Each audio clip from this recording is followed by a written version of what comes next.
তো আমার বেবির বয়স হচ্ছে 21 মাস, আর আমি একদম 6 মাস থেকে ওকে সেরেলাকটা দিয়ে, হোমমেড সেরেলাকটা দিই। তো আমি কিভাবে তৈরি করে তোমাদের বলে দিচ্ছি। জাস্ট এখানে জলটা বসিয়েছি পরিমাণ মতো, এখানে জলটা ফুটলে পরে এরমভাবে আমি হোমমেড সেরেলাকটা বানিয়ে রাখি। আর এখান থেকে যেই কয়েক চামচ খাবে, ও 4 চামচ মতো খায় বিকেলবেলা, ওকে আমি এখান থেকে 4 চামচ মতো দেবো। আর এই যে ঘুরে বেড়াচ্ছে, ওকে আমি পরশুদিন ন্যাড়া করে দিয়েছি। 4 চামচ সেরেলাক আমি দিয়ে দেবো এর মধ্যে। আমি একটু এটা কমিয়ে দিচ্ছি, এটা ঘুরে যাচ্ছে। 4 চামচ মতো সেরেলাকটা দিয়ে একটু ফুটে উঠলে পরে এটা নামিয়ে দিলেই হবে। একটু পাতলা পাতলা রাখাই ভালো সেরেলাকটা। 4 চামচ দিয়ে দিয়েছি।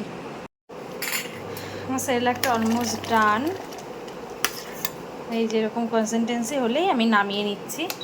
জাস্ট জলটা গরম করে যেই পরিমাণ দিতে হবে, যেই কয় চামচ আপনাদের বাচ্চা খাবে, জাস্ট জলটা ফুটিয়ে নিয়ে বাচ্চারা যত চামচ খাবে সেই হিসাবে দিয়ে দিলে পরেই, পাতলা করা ঘন করা তো নিজেদের ব্যাপার, করে নিলেই কিন্তু এটা একদম রেডি হয়ে যাবে। জাস্ট আমি এরকম করে পাত্রতে ঢেলে নিচ্ছি। একটু ঠান্ডা হলেই আমি খাওয়াবো। যে সমানে আরেকজন দৌড়ে যাচ্ছে,